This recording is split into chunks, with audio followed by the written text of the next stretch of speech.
welcome to ICICIdirect. Big Bang Budget has got a thumbs up from the markets and India Inc. Joining us now is Aashish Somaiyaa, CEO of WhiteOak Capital. Aashish, the markets seem to have cheered the union budget today. They've ended the session on a positive note. The finance minister, who did present her fourth budget, made announcements to boost growth amid, of course, continued disruption of the COVID-19 pandemic and the big devil, which is rising inflation. What do you make of this, Aashish? Very bold, very pro-growth, and new age is what most people are calling it. Are you impressed, or is this on expected lines? Yeah, I think there is a sense of relief on a couple of fronts. Like, for example, prioritizing growth and taking in some ways taking advantage of the global macro or the accommodative situation which we find ourselves in, at least for now. I think that is something which is a relief. Just for context, look at what situation we found ourselves in 2019, for instance. We barely had 4% growth, which we now know was revised down to 3.7. And even with that level of growth, our top priority was to cut deficit and get onto the FRBN, route map. Now, anybody understands that with that level of growth, if you try to cut deficit, growth is going to be further more casualty, and deficit will eventually spring back with a lag effect. Now, compared to that, where we are today is a significant departure. I think that is a bit of relief, because eventually we know that prioritizing growth, and if it is executed well, will bring us back on fiscal consolidation eventually. But if we target the deficit for what it is, then we might end up, sacrificing growth also. So I think from that perspective, this is a good, relief to see what the focus areas are. I think that was good. And second is, from capital markets perspective, I would say it's not like we were expecting any, relief or concessions, but from that perspective, no news is good news, right? Because then you just have a stable framework and nothing changes. Aashish, well, I do take your point that picking growth would have probably been the right thing to do. But I mean, you can't ignore the fiscal deficit, especially at a time when global liquidity is not favorable. How do you anticipate we will navigate this? Because the push to CAPEX, the push to India Inc. taking risk is only going to add to inflation concerns. While I do understand there's a function of inflation which is imported in nature, which we can't really do much about, we still can't ignore the writing on the wall, right? Do you think the ball is back in the court of the Reserve Bank of India as they meet in a few weeks to discuss the credit policy? Yeah, I think, the Reserve Bank will definitely track what is happening in the US. I think that goes without saying.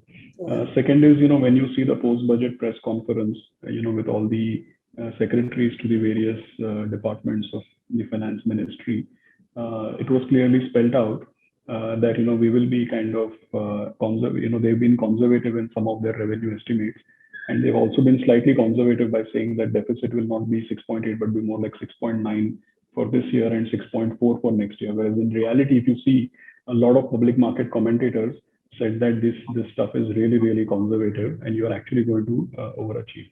Whereas the government itself is saying that we don't consider this to be, it's not like we are under providing. They are claiming it, what everybody else is saying is conservative, they are saying it's realistic.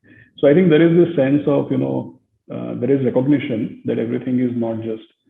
Second thing, what I'll say is that, they've made, in the economic survey, they made a lot of points about the agile framework and nowcasts over forecasts and those kinds of things.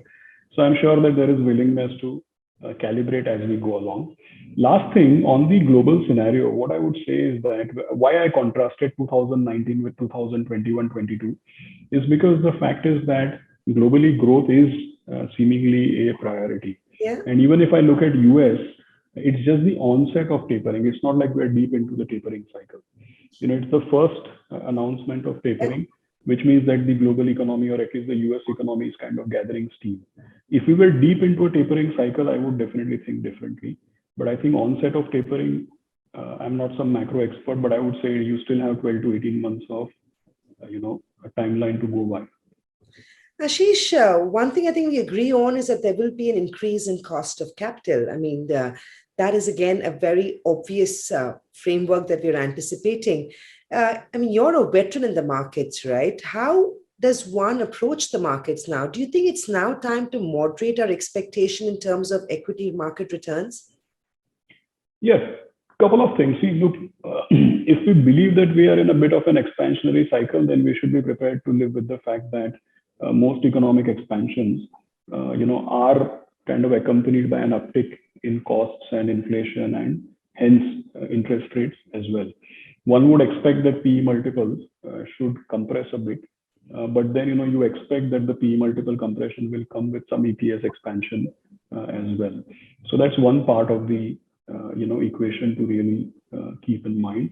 Second, as far as return expectations are concerned, it's clear that 2020 and 2021, 2 years where we back to back had double digit on the index, and some active managers like us fortunately did even better. So 2 years of back to back very, very high returns is obviously not par for course. So going forward from here, you would expect it to be a really like a stock pickers market. You would expect it to be a market, which is more where you get returns in line with nominal growth or more in line with corporate EPS performance. So yeah, one has to be judicious. I mean, easy money is out of the way, but I'm not very, very pessimistic about return potential. I mean, Aashish, your returns have been phenomenal to say the least. You've been on a run over the last 2 years. But very quickly, we're running out of time. But one last question. Sure. The government's big focus on infra, will the shift now be towards anything infra related, so cyclical stocks in economic sectors, corporate banks, capital goods, cement, steel? Is that really the big theme that markets will start focusing on? And I'm guessing exports as well, somewhere may find some space given the way the rupee has been behaving.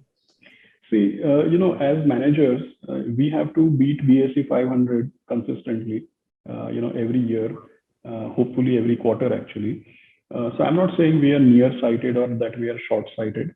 We do look for a medium to long-term perspective to deliver performance. From that perspective, both the aspects you mentioned, IT, ITES, and certain parts of the markets, you can actually see it in corporate commentary. You can see it in their guidances, and you can see it happening on ground. So that's something which does find favor in the portfolios, and that's what is contributing to the outperformance. But the second part, which you mentioned about capex and infrastructure, see, I think these things, when where really the rubber meets the road, it takes time. So we will never make any macro bets. It's not like we will not invest in capex or we will not invest in cyclicals, but we'll definitely wait for it to really show up in terms of either management commentary or in terms of the hypothesis we are able to build in our DCF models, or in terms of cash flow capacity expansion. We'll actually watch for some indicators. We'll not just go by a top-down commentary or an indicator of what's to come. Yes, one does get many big corporate giants. We do hear them talking about expansion. We can see the Tata Group is buying up assets. We can see Mr. Birla saying that there's going to be a big capex boom. So we can hear some of those feelers, but we'll still wait for it to show up actually. Right. Great talking to you, Aashish. Thanks a ton. That was a very comprehensive review on the budget today. Thank you. Thank you. Nice talking to you.